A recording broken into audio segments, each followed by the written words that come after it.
সম্মানিত ভিউয়ার্স, আসসালামু আলাইকুম। আজকে আলোচনা করব গসাগু নিয়ে। গসাগু হলো গরিষ্ঠ সাধারণ গুণিতক।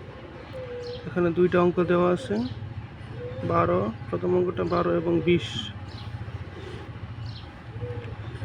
এক বাদে সর্বোচ্চ সংখ্যা দিয়ে ভাগ করতে হবে। তো 2 দিয়ে ভাগ করলাম 12 এবং 20কে।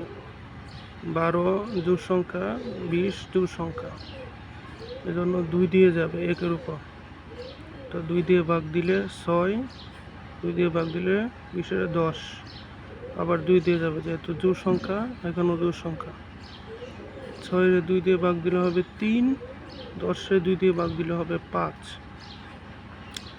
আর যায় না, তো সর্বনিম্ন দুইটা সংখ্যা যেতে হবে, 3 এবং 5, দুইটাই বিজোড় সংখ্যা।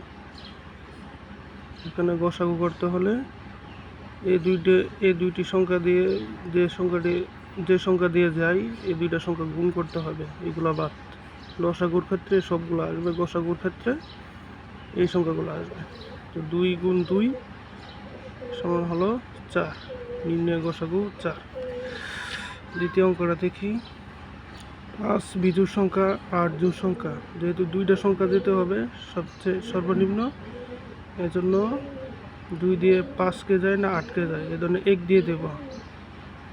1 দিয়ে দিলে 5, 5 দিয়ে 1 ভাগ দিলে হবে 5, 1 দিয়ে 8 ভাগ দিলে হবে 8। তাই নির্ণয় গসাগু 1। যেহেতু এখানে শুধু একটি সংখ্যা যাবে, এই সংখ্যাগুলো যাবে না, কারণ এই সংখ্যাগুলো লসাগু হলে সবগুলো সংখ্যা গুণ করতে হবে। আর গসাগু হলে যে সংখ্যাটি শুধু সবটি সংখ্যা যায় এই সংখ্যাগুলো আসবে, এই সংখ্যাটা আসবে। যেমন নির্ণয় গসাগু 1।